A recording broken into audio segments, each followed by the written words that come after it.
Hello, it's James Mulvaney and welcome to the final episode of Season 2 of Create, Reach, Inspire. Now, when you run a business and you start doing well, you might end up with some excess cash and you want to invest that and make your money work harder for itself. Or perhaps you're looking to plan for your future and start a pension. Well, the world of financial advice and wealth management is something that's really interesting, and also it can come with its own set of risks. So I want to talk today to Angus Millen, who is founder of Millen Capital, and he's doing some really interesting things in the world of financial advice and wealth management. So we're going to be discussing the importance of risk and also getting a good financial education, something that I think is really important for every entrepreneur. We're also going to be talking about how he has done something different with his branding and really done the polar opposite of what everyone else in the financial advice or wealth management world is doing. And finally talk about AI or robo-investment. Do you think it's actually going to take over and disrupt this industry? All of that and more on today's episode of Create, Reach, Inspire. I'm really hoping by the end of this you're going to be learning to be smarter with your money. Oh, so welcome along, Angus. You're founder of Millen Capital, a Liverpool-based wealth management company. Start off then by just telling us about yourself. Who is Angus Millen? Okay, well, first of all, James, thanks for having me here today. This all feels a bit surreal. Yeah. I'm Angus Millen. I'm married to Diane. We had our 25th wedding anniversary this summer. Been together 30 years. We've got a couple of boys. The eldest is at Edinburgh University, just doing his final year in international business, and the youngest one is in his second year at Cambridge doing economics. I live in a place called Birkdale on the northwest coast. For any golfers listening, just on the edge of Royal Birkdale, where I've been lucky enough to be a member since I was a kid. Yeah. Did you grow up around that area? No. I've lived. I've been there 45 years. Right. But I was born in Ireland and had a spell in York. Okay. But yeah, I've been in Southport for a long time. Yeah. So tell us about the sort of your career up until when you started Millen then. How did you get into finance, and what was it that appealed to you about finance in the first place? I completely tripped into it. I had no desire to get into financial services at all. I won't bore you with a long story, but my dad's business went wrong. Right. Bust. Yeah. Effectively, when I was just finished my O-levels. So that caused a change of school for me. Was that sort of quite tough at the time? I didn't realise it at the time at all, because I went from a sort of a private day school to the local sixth form college, which had a great reputation at the time, equally good equally good results. I just didn't like it. I'd been at a boys' school all my life. It was lots of free periods, and I just didn't like it. Completely screwed up my A-levels. Right. And then to the long-standing frustration of my parents, I'd got a job lined up behind their back. I didn't want to retake my A-levels and go off to university, which was very unusual. I'm the only person out of 13 cousins not to do that in my family. But I had a job lined up. I just wanted to get into work and basically earning some money. That's how I got into banking effectively when I was 18. So you worked for NatWest back then? Yeah. And then you kind of transferred into more financial advice sector. Yeah, I realised very quickly I hated the bank. It was a sort of gold carriage clock type of career, right? Which wasn't for me. I was, everyone around me in Liverpool at NatWest Bank had been there, man and boy, or right, interesting, lady and so you girl. You were kind of like hungry from that age then, for you wanted sort of to achieve some more than they could give you. I just didn't think that was for me. Right. So in '89, I spent all of that year trying to join the army. Oh right, okay. So that was what I wanted to do. Go to Sandhurst. I spent a week being sponsored. Well, I spent a week with the Cheshire Regiment. I was sponsored by them, and then I failed the Regular Commissions Board, which is a 3-day assessment that you do down in Wiltshire, with a recommendation that I come back in 6 weeks' time to retake it. After doing what was called an O-type course, which is basically bouncing around the Brecon Beacons for 4 weeks, trying to bring, they said basically I was too quiet, which was very amusing to my mates back in the pub that weekend when I got back having failed it. But at that time I was also playing a lot of hockey. That was my main sport, and a guy I played hockey with persuaded me to leave the bank and join Allied Dunbar, or Allied Crowbar as it went on to be known back in the day, which was a direct sales financial services organisation. And to be honest with you, I literally just tripped into that. I didn't really know what it was at that time. It was all about, trying to effectively get into a situation where I could earn more than I was earning at the bank, frankly. Yeah. So that drive, that kind of passion then. And then fast forward, well, what kind of drove you to start your own advisory further down the line? So from joining Allied Dunbar in 1989, just before my 21st birthday, I've been self-employed all my career. So although obviously I put my name above the door in 1998 and set up Millen Capital, I'd always sort of lived with this, you eat what you kill. I hate that expression. But, a self-employed guy. And so what drove me to sort of set up my own business was a couple of things, really. Mainly wanting to stop making other people money. My first child, our first child, had just been born in the summer of '98, Marcus. Whether that was a driver, I'm not sure. Probably was. But it's interesting that though, because I think a lot of people in that situation, starting a business is scary. There are risks attached, and a lot of people don't do that. They'll shy away from it if they've just had a child, because I think, you think you want security, so you should stay with a bigger firm. So that's quite an interesting outlook, I think. Yeah, I mean, Diane, my wife, was pretty scared at the time, although she's been always incredibly supportive. So yeah, I mean, at sort of 29 years old, I borrowed £100,000 secured on our house from Royal Bank of Scotland. Wow. Found an office, bought a load of computers and desks, hired 3 people, and off we go. So that was all in, really. There was no messing around then. No. That's a hell of a risk. Yeah. At 29 as well, so that's quite impressive. And so what's the story for Millen look like since then? Well, it's the business looks a lot different to how it did back in those days, that's for sure. There's been a lot of stuff changed in our world, regulatory changes.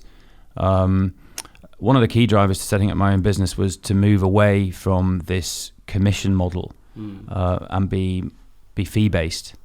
You didn't have to be particularly bright to see that was the way the world was moving towards. I mean, the commissions that, IFAs and direct salesmen, the commissions that they were earning those days was scandalous, really. The other thing I really liked at the time, I bumped into a guy who you'll know, who's become a good friend since, a guy called Andy Bell, who founded AJ Bell about 3 years before I founded my business. And right.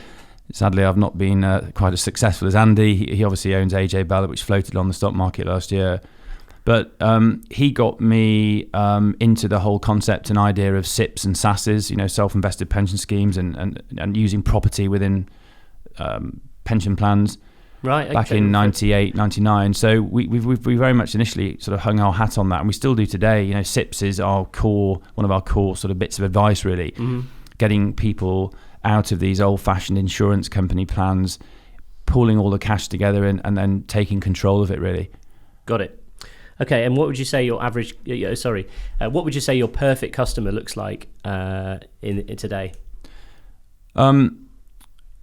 Most of our clients, if not all of them, I think would come under the banner of sort of what I would call being income rich and time poor. Right. So our core clients are either successful SME business owners or partners in professional services firms. So we act for a lot of lawyers, accountants, surveyors, etc. And the commonality across all of those people is that they're very busy and they need professional guidance and advice when it comes to all things to do with their personal financial planning.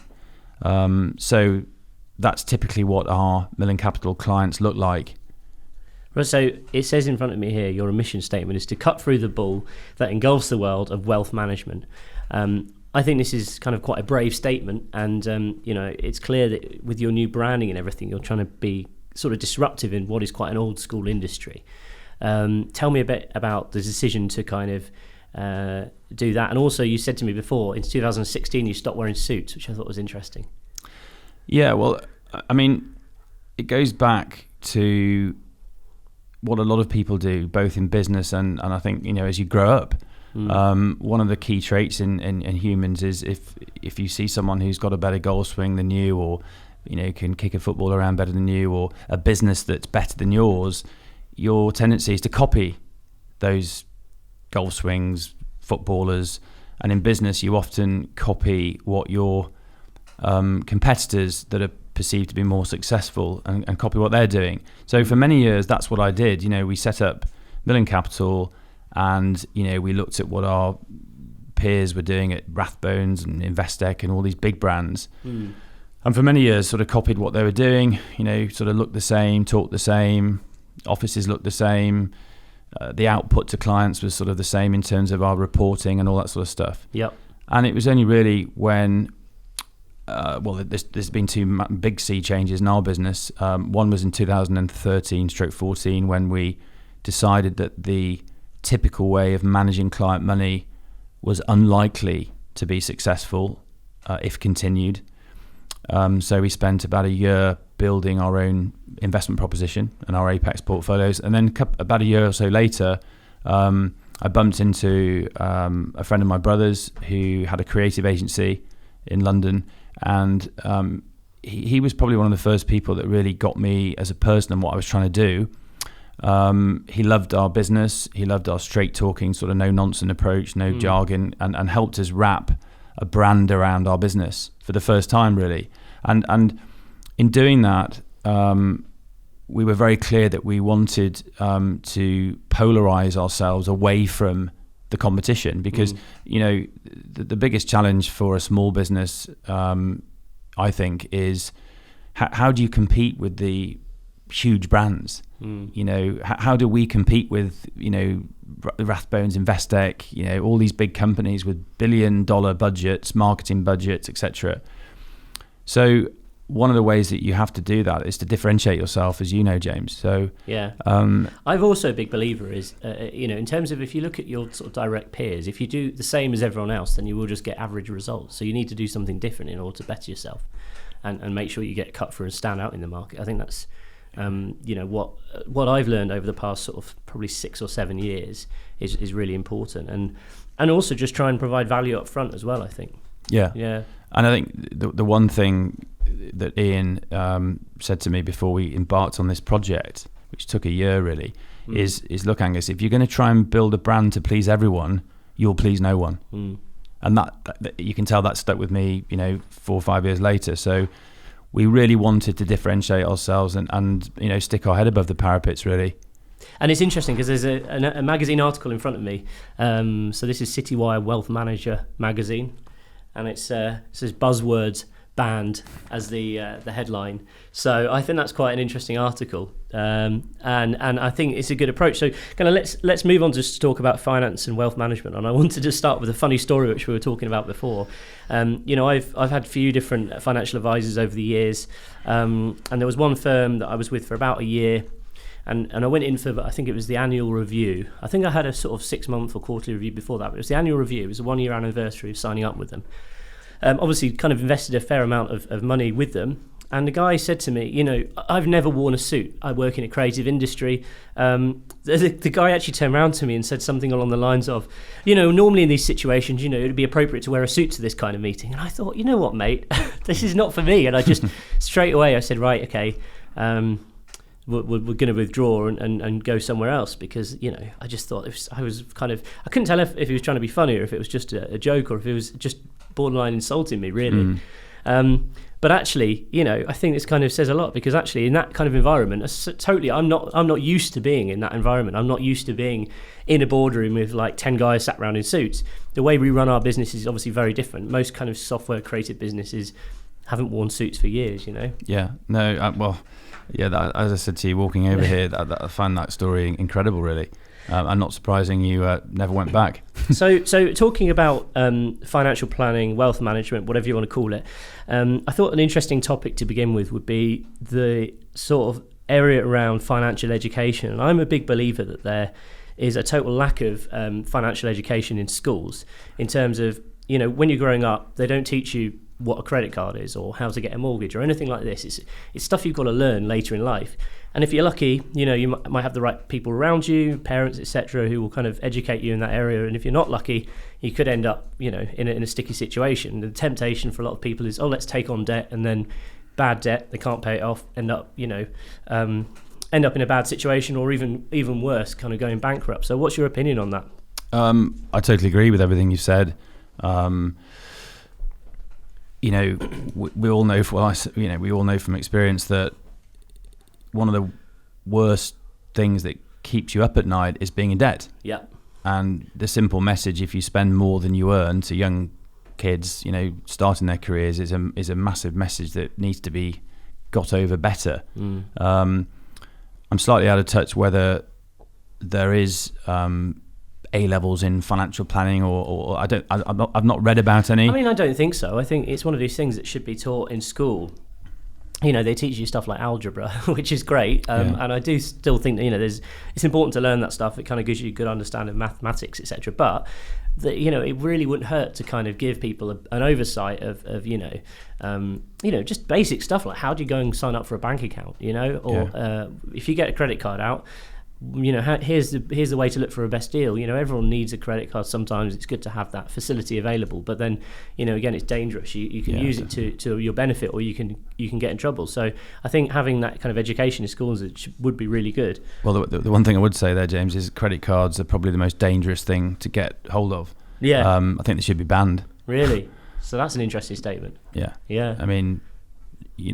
They're just a nightmare. Yeah.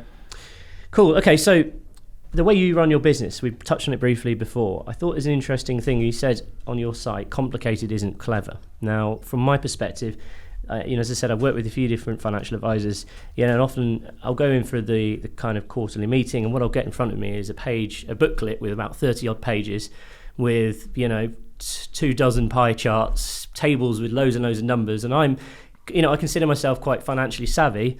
But even for someone like me, this is confusing, and I struggle to see, what's going on really.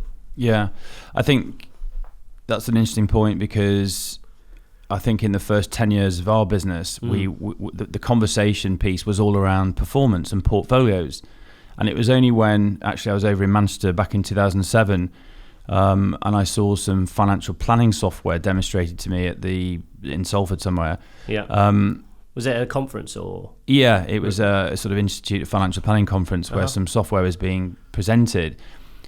It was, it was a really, really sort of, it wasn't a light bulb moment, but it helps people put their portfolio in context, because what's the point of knowing that your pension fund is performing okay? Yeah. I've been doing this since I was 20. So imagine if and we've got lots of clients that we've had for 25, 30 years. Now imagine if I told a 56-year-old client and friend of mine that their pension fund has done really well, but it's £400,000 short of where they needed it to be to provide them with the income that they need to maintain their lifestyle. He ain't going to be very happy. So our business leads with cash flow modelling and financial planning, helping people understand and hopefully answer the big question, which is, am I going to be okay? Mm-hmm. Am I going to be able to live the life I want? Yeah. That's our MO. That's our why, to use a Simon Sinek sort of soundbite. That's what we're trying to help people answer on a daily basis using quite cool financial planning software. Yeah. Which shows people very clearly what their financial futures look like. And then secondly, we'll have a chat about their investment portfolio, but all our clients tell us that out of the two things that we do, financial planning and cash flow modelling, underpinned by a smart evidence-based investment proposition, it's the conversations and discussions around their financial futures that they value, not listening to, I don't do it anymore, but listening to a chief investment officer talk bollocks about Brexit. Right, okay, yeah. So in terms of your business, how would you describe it broadly? Are you trying to disrupt the industry, or are you just trying to do things differently? We're not. We're a tiny business. We're not trying to disrupt the industry. Of course not. We're never going to do that. What we're trying to do is potentially you could lead the way in terms of you're doing things differently, and there may be others that then follow. If you think this is a better way of approaching it than the sort of traditional way, I think that's quite an interesting idea. The thing is, our brand is a bit different, and our approach hopefully is a bit different in terms of our sort of straight talking way in which we engage with clients. Because we know that our clients are busy, successful people. Right. If we've got some advice to deliver to them, then tell me briefly. We have a little mantra: be brief, be bright, be gone. It's a good mantra. In the way that we try and engage with our clients, and we try and get that through in conversation, through to emails, the whole communication piece with our clients. But we're not going to disrupt the big brands. Yeah, our brand is helping us hook more clients because we hear every week great feedback on our brand. We like it. It's great. I like the straight talking approach, Angus. It looks fresh. It looks different. Do you think working with a branding agency, because you've just mentioned the brand word a lot there, and do you think working with a branding agency has been helpful in terms of the level of service you deliver to your clients? Because I think actually for a lot of financial advice companies, brand is like way below, really far down the list of things that they sort of are considering. I think it just goes back to, sorry to repeat myself, what I said earlier about the whole sort of branding sort of process that we went through. Yeah. And, this whole creating a brand to please everyone doesn't work. So we wanted to create a brand that reflects what we believe in. Mm-hmm. It's not a bullshit brand. No, I'm not saying that. I think it's interesting because I think from my perspective, when we set up a new brand, one of the things we do is modelling around the ideal customer and thinking who are the customers that we can target, who we can deliver the best value to. That's exactly where we started from. So we started with busy, successful people with limited time. Often brilliant at what they do, corporate lawyers, running software businesses like you, James, but financially unsophisticated. Mm-hmm. So they're prepared to pay for professional advice, but they want it delivered quickly, jargon-free, and at a fair price. Delivering good value, Yeah. Hey, if you're enjoying this episode and perhaps you want to find out what's going on behind the scenes here at Create, Reach, Inspire HQ, then please go and check me out on Instagram. It's at Create, Reach, Inspire. I'm posting lots of behind the scenes clips of making this podcast, but also lots of additional content as well about running and scaling businesses, marketing, and generally my digital life. So you can go and check me out over on Instagram. It's at Create, Reach, Inspire. And if you want to connect with me on LinkedIn, I'm on there as well. Just search for my name, James Mulvaney. All right, having said that, let's get back to the episode. Okay, so let's move on. Obviously, the financial advice industry has been dominated recently by the concept around AI investment or robo-investment. Do you think computers are going to take over? I think undoubtedly, yeah, to an extent. And to be honest with you, the robo-advice marketplace that you mentioned, is very appropriate for millennials. It was actually my colleague who was probably 31 at the time said to me 5 years ago, have you come across Nutmeg? Yep. Which I know we talked about earlier.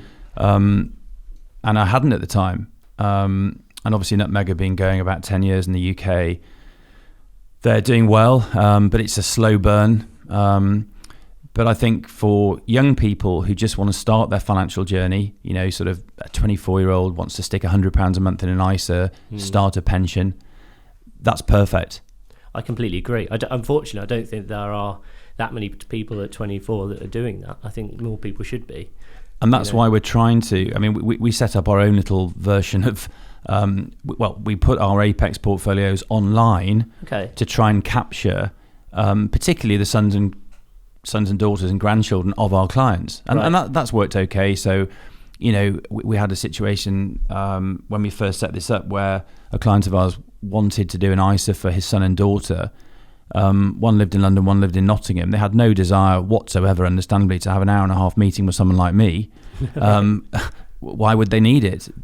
Dad just wanted to put £20,000 in an ISA for them. Yeah. So he used our online facility.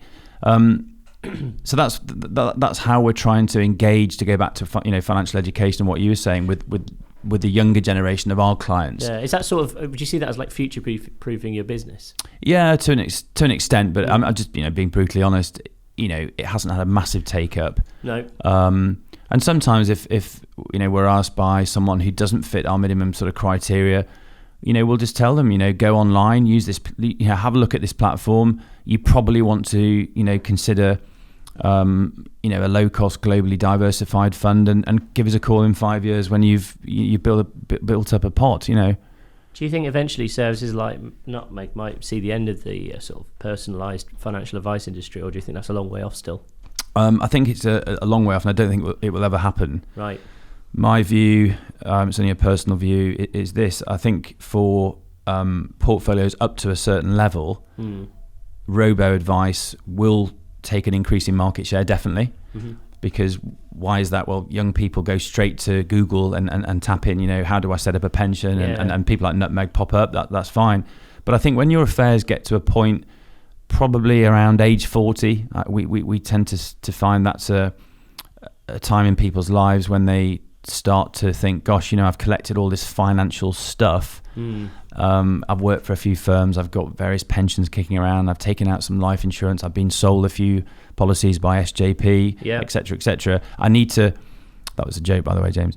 I need to make sense of it all. I think that's when people will engage with a financial planning business and start to want to do some proper cash flow modelling and have some serious conversations around their financial futures. Up until that point, people are in sort of the accumulation stage.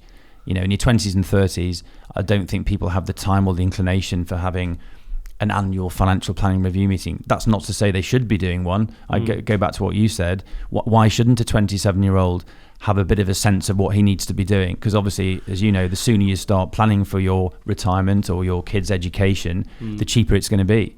Yeah, absolutely. I mean, as I say, the first investment I ever made was when I was 25. So I started very young. But I think that was just given the circumstances of my business, etc. So I think, probably not an average case really. What do you think the benefits are? If someone out there listening who's maybe, say, my age, 32, and they're thinking, I need to start investing. Well, what would you say the benefits of using an advisor versus just doing it directly and investing in markets or funds directly? Well, I think the obvious answer to that question is, what qualifications do you have to select the correct investment portfolio for your pension contributions? That's a good question.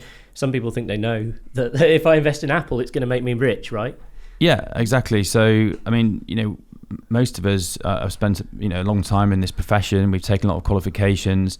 I use a lawyer to buy a property as you do. I don't try and do it myself because, if I find 15 years down the road, I don't actually own the land the building's sitting on, I've got problems.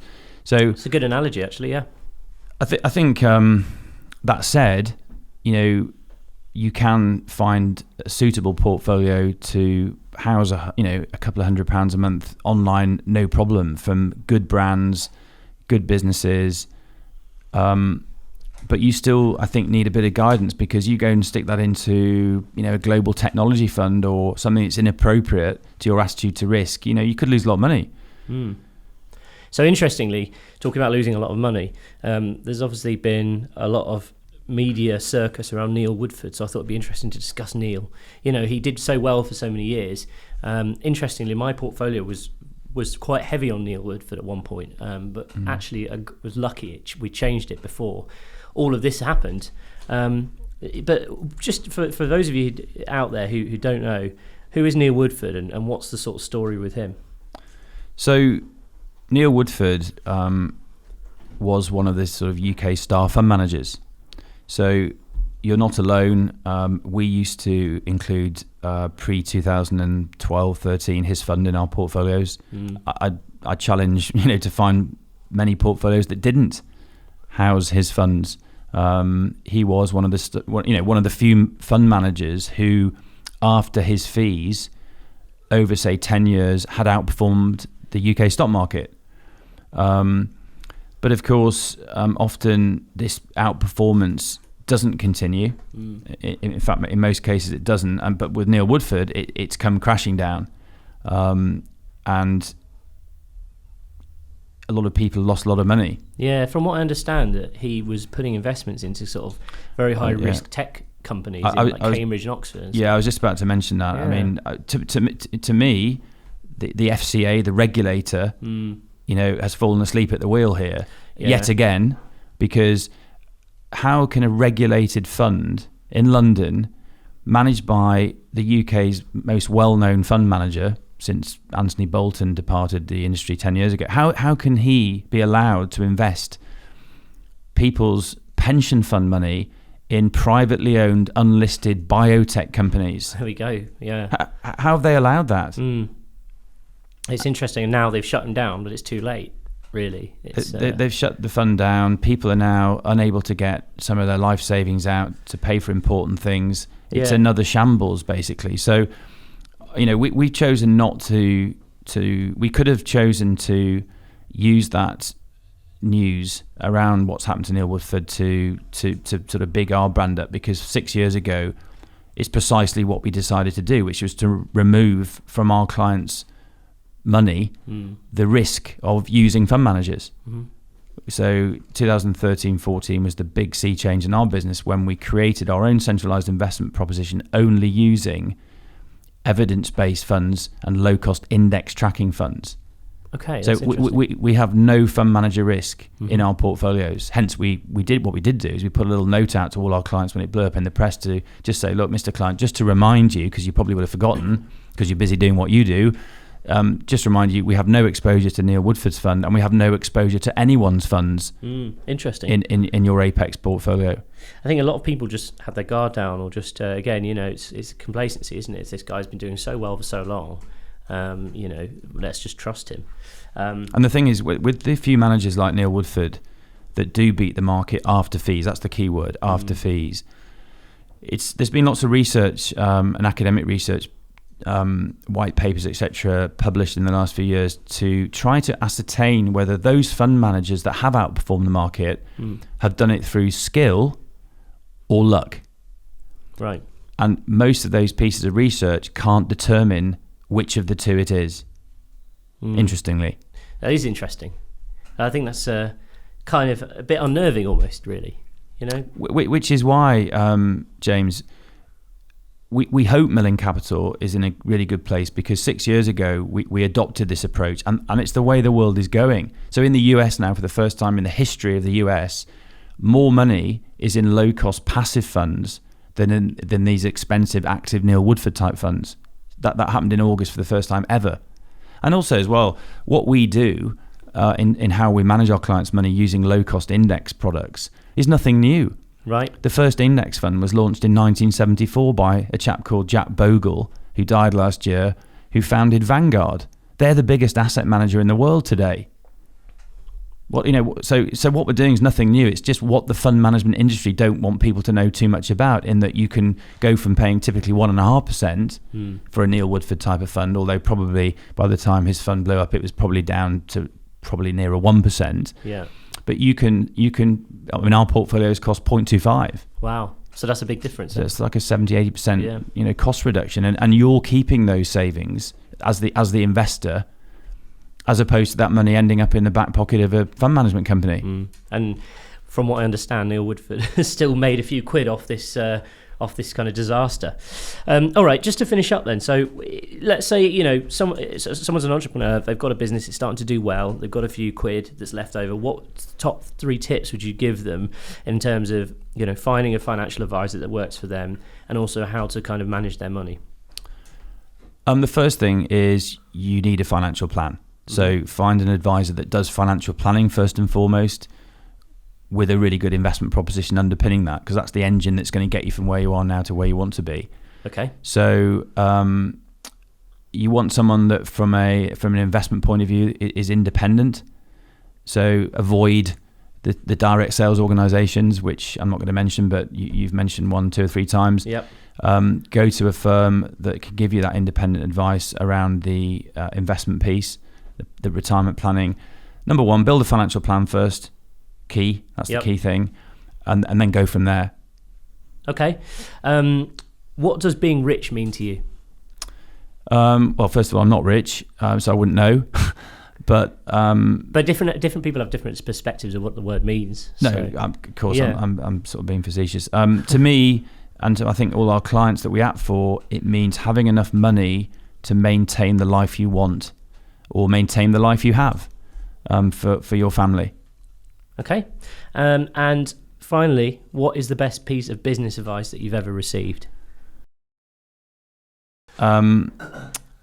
Okay. I honestly, I don't know, but I'll tell you what I have done. I was having a Costa, as you know, after struggling across the 62 for a couple of hours earlier. And, your colleague Mike had sent me some stuff to think about. And I think it was, what were the 3 pieces of habits of... top traits of an entrepreneur. Yeah, that sort of thing. And I think... because it's interesting, because from your perspective, you must get to work with a lot of very successful people in different, across a broad range of industries. Yeah. So do you sort of see some commonalities between them? Yeah, I think number one, they all have what I call a sense of urgency. Mm-hmm. Number one, definitely. Obviously, let's assume that they have a really strong work ethic. Yep. I think grafting hard is attributable to all people who do okay. I think a sense of urgency is important. I think something really as simple as having your to-do list, or having a to-do list, first of all, and having it in front of you all the time is a trait of someone that's, I like to think I'm a sponge. So when I meet you, James, I'm interested in listening to what you're saying, because I will go away today and you'll say something, or more than something, which will help me in my business. And I've always had that view. So I think being open-minded... And talking to people. And talking to people that are more successful, brighter than you, is a really good trait of business advice. Mm-hmm. And therefore, don't think you know it all. Try things, have a go. They will fail. Yeah. Try something else. I think that's a classic thing with entrepreneurs. I've had so many businesses over the years that haven't worked, and a few that have. But you need to just keep trying new ideas. And also when it's not working, learn to when to sort of just call it a day on stuff. Yeah, no, definitely. I've just thought actually now the answer to the question, which is something it's probably taken me 20 years to work out, which is, I'm sure you've seen the Simon Sinek sort of video on YouTube. I think 40 million people have, but it's sort of understanding what he talks about is, what's your why? Mm-hmm. And he uses this great phrase: people don't buy what you do, they buy why you do it.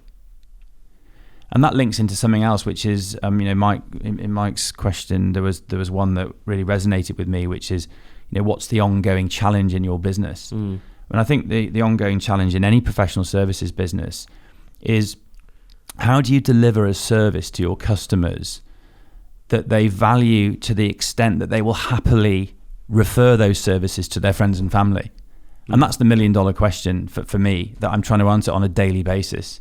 Yeah, I think that's good. I think that's a good advice that could be applied to any business, really. All right. Thank you very much, Angus Millen. And just finally, for anyone who wants to find out more about Millen Capital, how can they find out more about you? How can they get in touch? Are you on social media, etc.? We're on LinkedIn. Obviously, we've got a website which we're just about to refresh, and that's going live 1st of January, which is really exciting. And we're going to sort of mix it up a bit more and put our head more above the parapet in terms of our message. MillenCapital.com. Yes. Yep. Yeah, MillenCapital.com or LinkedIn. We're on social media, all that kind of stuff. Okay, it's been a pleasure speaking to you. Thanks very much for your time. Thanks, James. Thanks for having me. Perfect. So thanks for listening to this week's episode. To get the latest episode directly to your favourite podcast app, please remember to subscribe to the podcast. Just search for it on Spotify or Apple Music. We're on all of the major podcast platforms and apps. Did you know you can also follow me on Instagram at Create, Reach, Inspire for lots of latest information and tips and tricks, plus also behind the scenes content of making this podcast. Thanks for listening to today's episode. Please remember to hit that like button and write us a review. Or if you've got any questions, feel free to reach out to me on LinkedIn at James Mulvaney. Thanks for watching. Take care and have a great day.